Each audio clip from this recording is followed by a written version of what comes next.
Zee 24 तास एक पाऊल पुढे।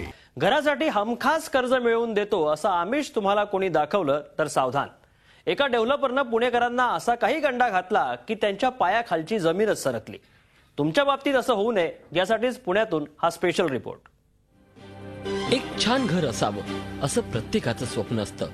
असंच स्वप्न या पुणेकरांचंही होतं, पण स्वप्न मोठं होतं आणि खिसे छोटे होते।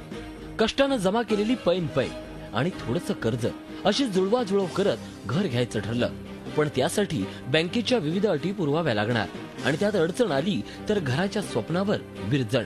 पण त्याच वेळी त्यांच्या मदतीला आलं भूमी डेव्हलपर। पगाराचा दाखला नको, साक्षीदार नको, तरीही कर्ज मिळवा। जितकं कर्ज हवं त्याच्या 25% रक्कम भरा आणि कर्जाची हमी मिळवा, अशी जाहिरात कंपनीने दिली आणि लोकांच्या भूमी डेव्हलपरकडे रांगा लागल्या। कुणी 2 लाख, कुणी 3 लाख, तर कुणी 4 लाख भरले आणि मग कळलं एक धडधडीत सत्य, ते म्हणजे फसवणूक झाल्याचं। भूमी डेव्हलपरनं आपल्या तुंबड्या भरल्या आणि पोबारा केला।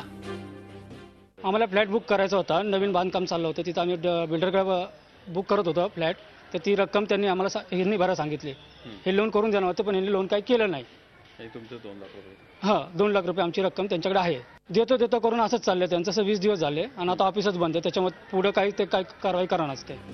शेकडो पुणेकरांची फसवणूक करणाऱ्या भूमी डेव्हलपर्सचे संचालक आहेत भारत गायकवाड।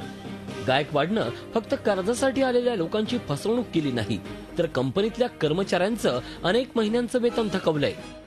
वर स्टेशनवरून आमचे कम्प्युटर वगैरे सगळे न सांगता त्यांनी उचलून घेऊन गेलेले आहे आणि आता आम्ही 2 दिवस त्यांना फोन लावतो, तर ते म्हणले आम्ही बुधवारी ऑफिस खोलणार आहे, बुधवारी सगळ्या कस्टमरला बोलवा आणि तुम्ही पण या आणि तुमचं सगळं क्लिअर करून देतो असं म्हणून सांगून ते पोबारा केलेलं आहे। या लोकांची व्यथा इथंच संपत नाहीये, पोलिसांकडूनही त्यांच्या पदरी निराशा चालली आहे। भूमी डेव्हलपर्सच्या संचालकाच्या विरोधात तक्रार करण्यासाठी हे लोक कोरेगाव पार्क पोलीस ठाण्यात गेले।